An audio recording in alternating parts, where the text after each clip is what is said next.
ポポルブフ第16章フンアフプーの頭の奪還。イシュバラン系は夜の間にすべての動物たちを呼び集めて彼らの食べ物が何かを尋ねました。お前たちが自分たちの食べ物を選べるよう、おのおのの食べ物をここに持ってこい。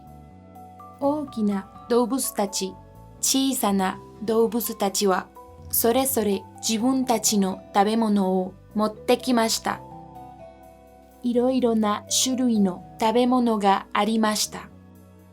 イシュバラン系がフナフプーンの首のない体のそばにいると、最後になって一匹の花白花熊が黒種かぼちゃをお腹で押して運びながらのこのことやってきました。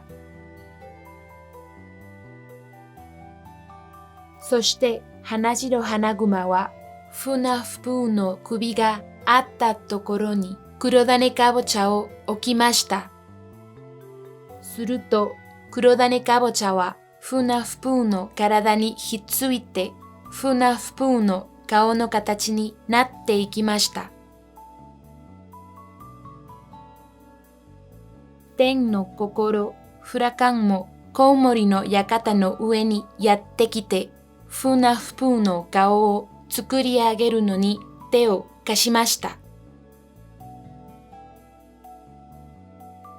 けれどフナフプーンの顔を元のように作り上げるのは大変でした。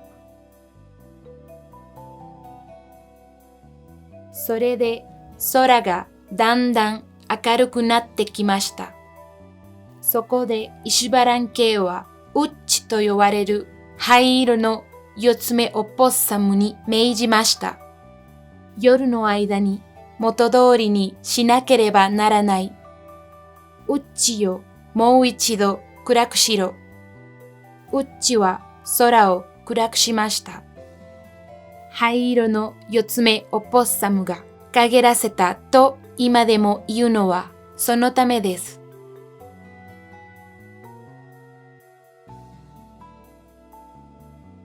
こうしてフナフプーンの頭は元通りになり、話すこともできました。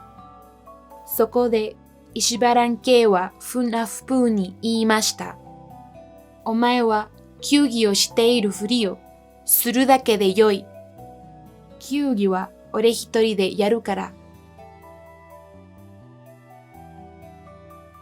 そしてイシュバラン系は一匹のウサギを呼んで言いました。お前は球技場の上のトマトの畑の中に隠れていろ。そして弾がお前の方に来たらすぐにもっと上に走って逃げろ。それだけでよい。朝になってイシュバラン系と新しい頭をつけたフナフプーは球技場へ行きました。シバルバの主たちは球技場に吊るされたフナフプーの頭を刺して、さあ、あの頭に弾を当ててやれと言って弾を投げました。弾は跳ね返って球技場を越えてトマト畑の方へ跳ねていきました。弾がトマトの畑まで跳ねていくとウサギがさっと走り出しました。シバルバの主たちはウサギを弾だと思って追いかけていきました。その隙にイシュバラン系とフナフプーは吊るされていたフナフプーの本当の頭を取り返しました。そして黒種かぼちゃで作った頭をそこにぶら下げておきました。こうしてフナフプーは本物の頭を取り返すことができました。双子の兄弟はトマト畑で本物の玉を見つけ、まだ玉を探していたシバルバの主たちを呼びました。そして球技を続けましたが引き分けでした。石原ん系がフンアフプーの頭の代わりに吊るされた黒種かぼちゃに石をぶつけると黒種かぼちゃは粉々になってしまいました。